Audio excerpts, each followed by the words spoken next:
Rome, 1492. The air is thick with intrigue and the scent of power hangs heavy. Cardinal Rodrigo Borgia, a man of immense wealth and ambition, surveys the fragmented Italian peninsula. His gaze lingers on Rome, the heart of Christendom, the prize he so desperately covets. Borgia's influence extends far beyond the Vatican walls. His lavish banquets are legendary, drawing powerful figures into his orbit. He understands that alliances are forged not only in the halls of power, but also over shared meals and whispered promises. Behind the cardinal's public persona stands Vanessa de Catene, the mother of his children.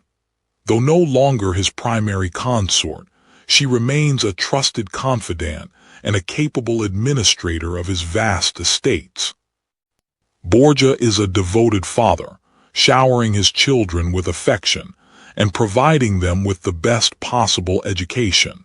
He sees them as instruments to further his dynastic ambitions. The papal seat is vacant. Pope Innocent VIII has died, and the College of Cardinals is preparing to elect his successor. Rodrigo Borgia knows this is his moment. He prays fervently, but his ambition eclipses any genuine piety. Rome is a city of contrasts, a place of immense beauty and profound corruption. The church holds sway over every aspect of life, yet beneath the veneer of piety, sin festers. Borgia begins to actively campaign for the papacy, using his vast wealth to bribe and influence fellow cardinals. Cardinal Ascanio Sforza, a key player in the College of Cardinals, becomes a crucial target. The Orsini family, long-standing rivals of the Borgias, watch the cardinal's ascent with growing unease. Orsino Orsini, a seasoned condottiero, is wary of Borgia's ambition and the threat it poses to his family's power. Meanwhile, Giulia Farnese, a young woman of extraordinary beauty, enters the Roman social scene. Her marriage to Orsino Orsini is a strategic alliance, but her beauty is a weapon that will soon draw the attention of powerful men. Cardinal Borgia sees Giulia at a gathering and is immediately captivated. He recognizes not only her beauty, but also the potential political advantage she represents through her brother, Alessandro Farnese. Borgia wastes no time in approaching Alessandro Farnese, Giulia's ambitious brother, offering lucrative positions and favors in exchange for his cooperation. A dangerous bargain is struck. The conclave begins. The future of the Church and of Rome itself hangs in the balance. Cardinal Rodrigo Borgia, driven by his insatiable ambition, is poised to seize the ultimate prize. Giulia Farnese, barely a woman, prepared for a fate not entirely her own. Her beauty, her only weapon and greatest vulnerability, was about to be traded for power and security. Orsino Orsini, a man hardened by war, saw in Giulia a prize and alliance. Love was a luxury he could ill afford. Duty was his guiding star. Rodrigo Borgia, a cardinal of immense power, watched the union unfold. His gaze, both calculating and lustful, lingered on the young bride, planting the seeds of future transgression. Giulia, adorned in white, walked towards her destiny. The weight of her family's ambition pressed down on her slender shoulders. A silent pact was sealed with a glance. Rodrigo Borgia and Alessandro Farnese, two men driven by ambition, recognized each other's hunger. The cold metal of the wedding ring marked the beginning of Giulia's gilded cage. Orsino's touch was formal, devoid of warmth. The shower of petals felt like a suffocating weight. Giulia's forced smile concealed a heart full of uncertainty. Vanessa de Catene, a ghost from Rodrigo's past, witnessed the spectacle. Her presence was a silent reminder of the fleeting nature of power and affection. In the grand Orsini palazzo, Giulia found herself alone. The societal expectations of a noblewoman loomed large, threatening to suffocate her spirit. Orsino, more comfortable on the battlefield than in the marriage bed, immersed himself in the affairs of state. Giulia was but a piece in his political game. A carefully worded letter, sealed with the Borgia crest, set in motion the next act of Rodrigo's intricate game. Giulia was the prize, and he was determined to win.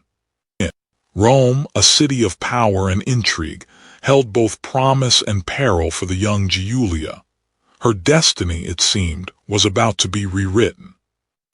Giulia's heart pounded against her ribs as she navigated the labyrinthine corridors of the Vatican.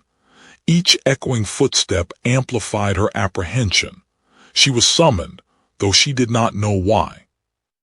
Rodrigo Borgia awaited her, the fate of kingdoms etched upon his brow. He was a master strategist, and Giulia Farnese was a new piece on his chessboard. "Your Eminence," she whispered, her voice barely audible in the vast room. He gestured for her to rise. "Signora Orsini," he said, his voice a low, melodious rumble. "There is no need for such formality. We are, after all, practically family." Giulia's confusion was evident. "Family, Your Eminence?" she asked, her voice barely a whisper.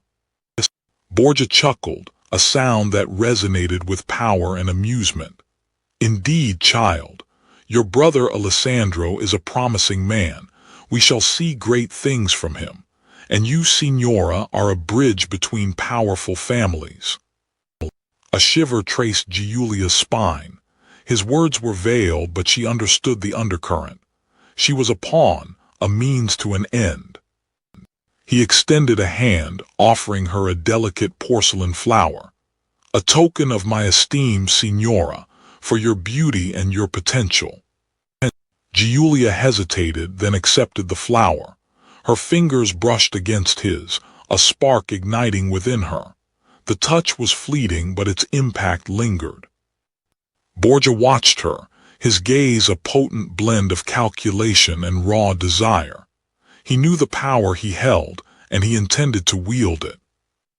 Unbeknownst to Giulia, Vanazza de Catene observed the exchange from the shadows, her face an inscrutable mask. She knew Rodrigo's appetites, and she knew the game he was playing. Giulia left the Vatican, the porcelain flower a fragile symbol of a dangerous game. The seeds of their forbidden attraction had been sown, and the fate of Rome hung in the balance.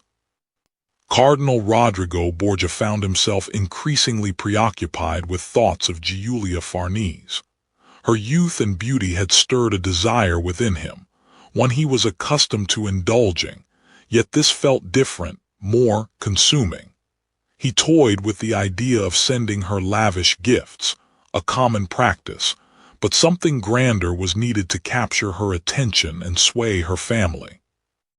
Giulia, meanwhile, remained largely unaware of the cardinal's growing infatuation. She occupied herself with the duties of a young noblewoman, finding solace in the simple pleasures of her garden and the quiet companionship of her maids. Her marriage to Orsino, while politically advantageous, offered little in the way of affection or excitement. Alessandro Farnese, Giulia's ambitious brother, was not oblivious to the cardinal's interest. He recognized the potential advantages such an alliance could bring to the Farnese family. He resolved to subtly encourage the cardinal's pursuit, carefully orchestrating events to his family's benefit. Rodrigo, in a move that would raise eyebrows even in the Vatican, offered Alessandro a lucrative position within the church hierarchy. Ostensibly, it was a reward for Alessandro's piety and intelligence, but the true motive was far more strategic. He was laying the groundwork for a future relationship with Giulia. Alessandro accepted the offer with a show of gratitude, all the while fully aware of the Cardinal's ulterior motives. He understood that his sister was a pawn in a much larger game, and he was prepared to play his part to secure his family's future. Orsini, though often absent on military campaigns, was not entirely blind to the events unfolding around him. He noticed the Cardinal's increased attention towards Giulia and the sudden favor bestowed upon Alessandro. A flicker of suspicion began to ignite within him, a sense that he was being manipulated. Rodrigo, emboldened by Alessandro's compliance, arranged a private audience with Giulia. He couched the request as a simple discussion of family matters, knowing that Alessandro would ensure her attendance. Giulia, innocent and naive, arrived at the meeting with a sense of trepidation. She sensed the Cardinal's power and influence, but she was yet to fully comprehend the extent of his desires. Rodrigo, wasting no time, showered Giulia with flattery and suggestive compliments, carefully gauging her reaction. He spoke of her beauty, her intelligence, and her potential, painting a picture of a life far beyond her current circumstances. Giulia, though flattered by the attention, felt a growing sense of unease. The Cardinal's words were too intense, his gaze too lingering. She began to suspect that his interest in her extended beyond mere familial concern. Vanessa de Catene, though no longer Rodrigo's primary mistress, remained a keen observer of his affairs. She recognized the signs of his growing obsession with Giulia and understood the potential consequences of such a dangerous liaison. Her loyalty to Rodrigo, however, was unwavering, and she prepared to offer her counsel, whether he desired it or not. Back in his own chamber, Orsini's suspicions hardened into a grim certainty. The Cardinal's actions were unmistakable, and the implications were dire. He was a soldier, used to dealing with threats head-on, but the Borgia family was a different kind of enemy, one that operated in the shadows, wielding power and influence like a weapon. He knew that any misstep could have devastating consequences, not only for him but for his family as well. He gripped the hilt of his sword, his mind racing, trying to decide how to respond to the growing web of intrigue that threatened to ensnare him and his young wife. The die was cast. Rodrigo, driven by a potent mix of lust and political calculation, awaited Giulia's arrival. Every tick of the clock felt like an eternity, each shadow playing tricks on his already heightened senses. Guilt warred with a strange sense of inevitability as Giulia entered the Vatican grounds. The weight of her decision pressed down on her, yet a flicker of curiosity, a dangerous spark, ignited within her heart. Rodrigo's gaze swept over Giulia, assessing her beauty and vulnerability. He offered a hand, his touch sending a shiver down her spine. The game had begun. A breath caught in Giulia's throat. Was this the right choice? Could she live with the consequences of her actions? But the pull of Rodrigo's power, the allure of forbidden fruit, was too strong to resist. The door closed, sealing their fate. Giulia was now fully immersed in Rodrigo's world, a world of power, secrets, and dangerous desires. The encounter unfolded with a blend of tenderness and raw passion. Giulia, though initially apprehensive, found herself drawn to Rodrigo's charisma and power. Their affair commenced, a dangerous dance between desire and deceit. Rodrigo reveled in Giulia's youth and beauty, while Giulia succumbed to the allure of his power and influence. Afterward, Giulia lay in his bed, the reality of her actions sinking in. She was now bound to Rodrigo, their destinies intertwined in a web of secrecy and scandal. Rodrigo watched her, his mind already calculating the political advantages this affair would bring. Giulia was more than just a mistress. She was a key to unlocking greater power. Vanazza, though no longer Rodrigo's primary consort, was far from ignorant of his activities. She watched, waited, and planned, knowing that power in Rome was a fickle and ever-shifting thing. Orsini, trapped between his honor and the power of the Borgias, drowned his sorrows in wine. He knew of the affair, but to challenge Rodrigo was to invite ruin upon his family. Giulia returned to her husband's home, a changed woman. The scandalous affair had begun, setting in motion a chain of events that would forever alter the course of her life and the political landscape of Rome. The benefits of Giulia's liaison began to accrue swiftly to her family. Alessandro Farnese, ever the pragmatist, wasted no time in leveraging his sister's newfound influence. Favors, positions, and wealth flowed in their direction, solidifying the Farnese family's standing in Rome. Rodrigo, ever the astute politician, understood the value of loyalty. Alessandro's willingness to facilitate the affair solidified their alliance, ensuring the Farnese family's unwavering support in his future endeavors.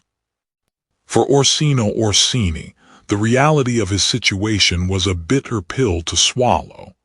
Trapped by the power of the Borgia, he was forced to endure the humiliation of his wife's affair in silence. His honor, his pride, were sacrificed at the altar of political expediency. Giulia herself was not immune to the consequences of her actions. Though she enjoyed the attention and the opulent gifts, a sense of unease lingered within her. She was a pawn in a game far larger than herself, her destiny dictated by the desires of powerful men. Vanazza, ever the astute observer, watched the unfolding events with a mixture of resignation and concern. She understood the dangers of Rodrigo's obsession and the potential ramifications for their family. Whispers began to circulate throughout Rome. The scandalous affair between the Cardinal and the young Giulia Farnese became the subject of hushed conversations in taverns, palazzos, and even within the Vatican walls. The rumors reached the ears of Rodrigo's rivals, who saw in the affair an opportunity to undermine his authority and damage his reputation. The sanctity of the Church, already strained, was further compromised by the Cardinal's blatant disregard for its vows. Orsino, forced to maintain a facade of normalcy, attended social gatherings, his smile a mask concealing his inner turmoil. The weight of his humiliation grew heavier with each passing day. Rodrigo, aware of the whispers, attempted to quell the rumors, but the truth, like a persistent weed, continued to surface. The price of power, he knew, was constant vigilance. Giulia, sensing the growing tension, confronted Rodrigo, questioning the wisdom of their continued affair. The risks, she feared, were becoming too great. Alessandro, ever the pragmatist, advised Rodrigo to proceed with caution, urging him to carefully manage the situation and minimize the potential damage to his reputation and ambitions. Despite the mounting pressure and the growing risks, Rodrigo Borgia remained resolute. He would not be deterred from his ultimate goal, the papacy. He was prepared to pay the price of power, no matter how high. As Pope Innocent VIII lay dying, Cardinal Rodrigo Borgia meticulously began to weave his web of influence, setting his sights firmly on the throne of St. Peter. Borgia understood that securing the papacy required more than divine favor. He engaged in blatant acts of simony, offering vast sums of money and promises of power to sway the votes of his fellow cardinals. Alessandro Farnese, ever the astute political player, aided Borgia, ensuring the support of key figures in exchange for promises of future appointments and wealth. Vanazza, though no longer Borgia's primary mistress, remained a close confidant, using her keen insight to navigate the complexities of Roman society and offer counsel. The conclave began, the air thick with anticipation and veiled threats. Each cardinal held the fate of the church in his hands, swayed by ambition, fear, and of course gold. As the votes were tallied, the magnitude of Borgia's machinations became clear. The scale of his bribery was unprecedented, ensuring his victory. The white smoke emerged, a symbol of a new era for the church, though few understood the true cost of this ascent. Cardinal Rodrigo Borgia was no more. He was now Pope Alexander VI, the Supreme Pontiff, Vicar of Christ on earth. His reign had begun. Giulia understood that Alexander's ascension dramatically shifted her position. She was no longer merely the mistress of a powerful cardinal, but the consort of the Pope. Orsino Orsini was trapped, forced to accept the reality of his situation, the husband of the Pope's mistress, a humiliation he could do nothing to change. Alessandro Farnese's ascent was meteoric. Favors and positions flowed freely from his sister's alliance, solidifying his family's influence and power. Alexander VI, secure in his power, now faced the daunting task of maintaining it, a task that would require even greater ruthlessness and cunning. Rodrigo Borgia, now Pope Alexander VI, surveyed his domain.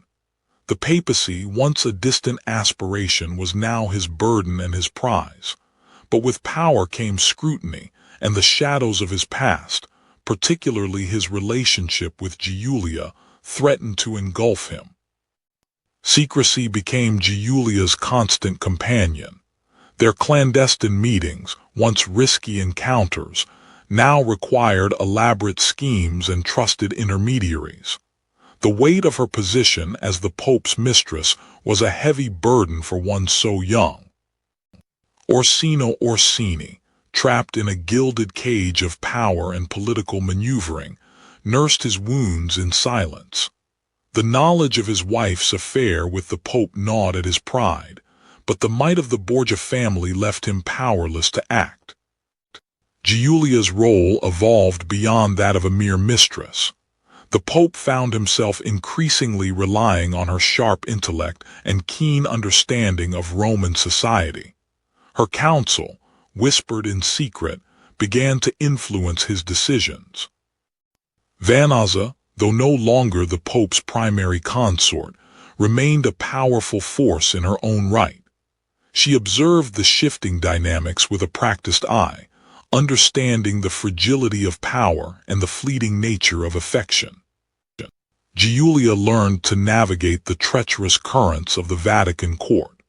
She became adept at gathering information, discerning truth from falsehood, and using her influence to protect her family and herself. The Pope's power was absolute, but it was also precarious. He faced enemies within the church, rival families vying for influence, and the ever-present threat of exposure. Maintaining control required constant vigilance and ruthless pragmatism. Their relationship deepened, evolving into a complex tapestry of desire, political alliance, and genuine affection. Giulia was no longer a pawn. She was a player in the game of power. As the Pope's power grew, so did the resentment of his enemies. Whispers of conspiracy and intrigue circulated in the shadows, and Orsino Orsini found himself drawn into a dangerous game of betrayal. Vanazza, ever loyal to her children, warned Rodrigo of the dangers that surrounded him. She saw the growing risks of his affair with Giulia and the potential consequences for the Borgia family. Torn between her loyalty to her family, her affection for the Pope, and the dictates of her conscience, Giulia sought solace in prayer, grappling with the moral complexities of her position. Pope Alexander VI, surrounded by enemies and burdened by secrets, resolved to secure his power and protect his family at any cost. The Game of Thrones had only just begun. The weight of the papacy pressed heavily on Alexander VI. The whispers had grown louder, the shadows deeper. His enemies were circling, ready to exploit any weakness, any scandal. Giulia found herself trapped, the gilded cage of her affair now a prison. The Pope's enemies used her as a weapon, their whispers poisoning the very air she breathed. Orsino, publicly humiliated, secretly plotted his revenge. The Orsini pride had been wounded, and blood would be the only balm. Vanazza, though cast aside, still held a place in Rodrigo's heart and a keen understanding of his vulnerabilities. She warned him of the dangers that surrounded him, the viper's nest he had created. A coded message revealed a conspiracy, a plot to expose his sins and dethrone him. Betrayal struck at the heart of his inner circle. Giulia was brought before Alexander, accused of treason. Her fate hung precariously in the balance, a pawn in a game far grander than herself. Alessandro Farnese, ever the opportunist, denied any knowledge of the plot, skillfully deflecting blame and securing his own position. Orsino, fueled by rage and the promise of vengeance, prepared to strike. The streets of Rome would soon run red with Borgia blood. Alexander publicly condemned his enemies, vowing to crush all those who dared to challenge his authority. The Church, once a symbol of piety, now echoed with the rhetoric of war. Giulia realized the devastating consequences of her actions, the lives she had irrevocably altered. She was trapped in a web of deceit, with no escape in sight. Vanazza, despite her own pain, offered Giulia a harsh truth, that she was merely a tool, a pawn in a game of power, and tools, she reminded her, were often discarded. Alexander VI was alone in his chapel. As darkness crept over Rome, so did the consequences of his choices, the price of ambition, and the venomous legacy he was creating. The years following Alexander's ascent to the papacy were marked by both immense power and relentless scandal. The affair with Giulia Farnese, though somewhat diminished in its overtness, continued to cast a long shadow over his reign. Giulia, now a woman of considerable influence, navigated the treacherous currents of Roman society with a newfound awareness. The whispers and judgments never truly ceased, but she learned to bear them with a dignified silence. Orsini, forever bound to the Borgias by circumstance and political necessity, lived a life of quiet acceptance, a silent observer of the drama that unfolded around him. Vanazza de Catane, though no longer the Pope's primary mistress, remained a pillar of the Borgia family, her counsel sought and respected, her loyalty unwavering. As the years passed, Alexander's health began to fail. The constant scheming, the endless battles against his enemies, and the gnawing guilt of his past took their toll. Giulia, seeking redemption and peace, turned increasingly to her faith, finding solace in prayer and good works. In 1503, Pope Alexander VI succumbed to illness, his reign of power and scandal finally at an end. His legacy, however, would continue to haunt the Church for centuries to come. Giulia lived for several more decades after Alexander's death, eventually finding happiness and respectability. Yet, she could never fully escape the shadow of her past. Orsino, ever the pragmatist, continued to manage his family's affairs, his life a testament to the enduring power of lineage and political maneuvering. Vanazza dedicated her later years to ensuring the well-being and advancement of her children and grandchildren, solidifying the Borgia presence in Roman society, despite the stain of scandal. Centuries later, the story of Pope Alexander VI and Giulia Farnese remains a cautionary tale, a stark reminder of the corrupting influence of power and the enduring clash between religious authority and human desire. Their affair became synonymous with the decadence of the Renaissance papacy. Their names are forever etched in the annals of history, a testament to the enduring power of scandal and the lasting impact of choices made in the pursuit of power, lust, and ambition. The legacy of infamy continues.